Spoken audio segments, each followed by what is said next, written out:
আমরা 2018 সালে যখন কোটা সংস্কার আন্দোলন করি, আপনারা সবাই জানেন যে তখন আমাদেরকে জামাত শিবির ট্যাগিং করে আসলে আমাদেরকে মানসিকভাবে এবং ওই আন্দোলনকে নস্যাৎ করার জন্য একটা বড় ধরনের ন্যারেটিভ তখন আওয়ামী লীগের বুদ্ধিজীবীরা, আওয়ামী লীগের মিডিয়া কর্মীরা দাঁড় করানোর চেষ্টা করেছিল।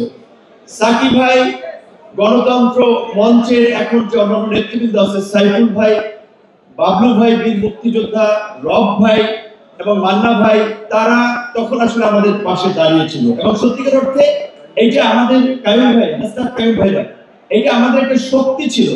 এমনকি আমরা যখন ডাকসু নির্বাচনে অংশগ্রহণ করি তখনও পেছন থেকে সাকিব ভাই, কায়ুম ভাই সহ অনেকে চেষ্টা করেছিল যে ছাত্রলীগের বিরুদ্ধে একটা সম্মিলিত প্যানেল দেওয়ার ক্ষেত্রে। যদিও বেনজির আপুকে আমি দেখতে পাচ্ছি আমাদের ডাকসু সে সময় একসাথে আমরা নির্বাচন করেছিলাম, যে কোনো কারণে সেই প্যানেলটা হয়নি, কিন্তু আমাদের ওই আন্দোলনের ফলে তো আসলে আমরা আজকের এই আমাদের অবস্থান, পরিচিতি এবং গণ অধিকার পরিষদকে আমরা একটা রাজনৈতিক দল হিসেবে দাঁড় করাতে পেরেছি। এবং সেই আন্দোলন থেকে এই 24 জুলাইয়ের পরেও আমরা যখন কোনো সংকটে পড়েছি আমরা আলোচনা করেছি এবং বন্ধু প্রতিম সংগঠন হিসেবে গণসংহতি আন্দোলন এবং তাদের নেতৃবৃন্দ পাপ্পু ভাই, তারপরে তাসলিমা আপা এবং আমাদের চিটাগাংয়ের রুমি ভাই, আমাদের আঞ্চলিক পর্যায়ের নেতৃবৃন্দের সাথে খুব একটা সম্পর্ক ছিল। এবং এইটা আজকে হয়তো অনেকে মূল্যায়ন করছে না বা বলতে চাচ্ছে না। জাফরুল্লাহ চৌধুরী বেঁচে থাকা অবস্থায় তিনি বলেছিলেন এবং আমাদেরকে দিয়ে চেষ্টাটিও করিয়েছিলেন যে সবকিছু আন্দোলন শুধু বিএনপির উপরে আসলে ডিপেন্ড করলে এই স্বৈরাচারকে হটানো যাবে না, বিএনপির বাইরেও কিছু করতে হবে। তখনই কিন্তু এই গণতন্ত্র মঞ্চ আসলে ওই গণস্বাস্থ্য কেন্দ্র থেকে জন্ম লাভ করে এবং গণতন্ত্র মঞ্চের যে সংগ্রাম আপনারা দেখতেন, যেখানে বিএনপি জামাতকে ইন্টারন্যাশনালি ন্যাশনালি দেশের মধ্যে একটা প্রো ইসলামিক ফোর্স হিসেবে বিভিন্নভাবে ন্যারেটিভ দাঁড় করানোর চেষ্টা করা হচ্ছে, সেখানে গণতন্ত্র মঞ্চের ভূমিকাটা কিন্তু বিশেষ করে বিএনপির জন্য তথা ওই পরিবর্তনের জন্য একটা অনস্বীকার্য ছিল। আজকে অনেকে সেটা হয়তো বলতে চাবে না, কিন্তু স্বীকার করবে না, কিন্তু আমরা এটা ফিল করি। এবং গণতন্ত্র মঞ্চ যদি সেই সময় গঠিত না হতো, আজকের যে আন্দোলন, এই আমাদের তরুণ বন্ধুদের সহকর্মীদের এনসিপি বলেন, ওই শেষ পর্যন্ত দেখবেন সবাই মানে তুলনামূলক ভাবে ডানের চেয়ে একটু বামে তখন ঘেঁষেছিল।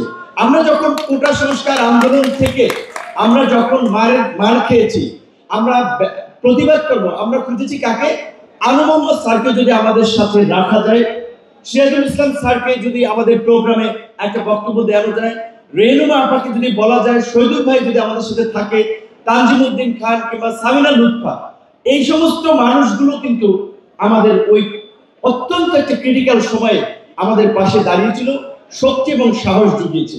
কিন্তু আমি গণ অভ্যুত্থানের পরে দেখেছি এই সমস্ত মানুষের খুব বেশি মূল্যায়নটা হয় নাই। এমনকি এই গণ অভ্যুত্থানে তাদের এই সংগ্রামকে, তাদের ত্যাগকেও অনেকে আসলে স্বীকার করতে চায় না, বরঞ্চ এই 1 বছরে তারা অনেকে অপমানিত হয়েছেন, অনেক ক্ষেত্রে লাঞ্ছিত হয়েছেন, তাদের বিরুদ্ধে কটু কথা বলা হয়েছে। সেই জায়গা থেকে মনে হয়েছিল যে গণসংহতি আন্দোলনের এই প্রোগ্রামে আজকে যাওয়াটা আমার জন্য জরুরি ছিল, কিন্তু আসতে পারি নাই।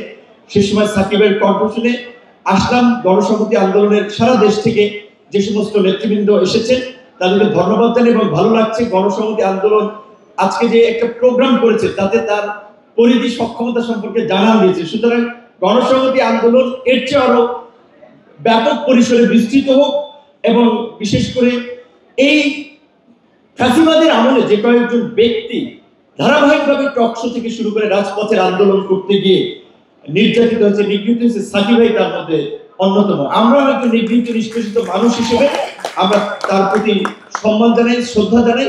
এবং সর্বশেষ একটা কথা বলে শেষ করতে চাই, বাংলাদেশে এখন যে রাজনীতিতে মেরুকরণ চলছে সেখানে গণসংহতি আন্দোলন, গণতন্ত্র মঞ্চ এবং আমাদের আবার একটা শক্ত ভূমিকা নিতে হবে, নাহলে বাংলাদেশ আবার একটা বিপদে পড়বে, খাদের কিনারে।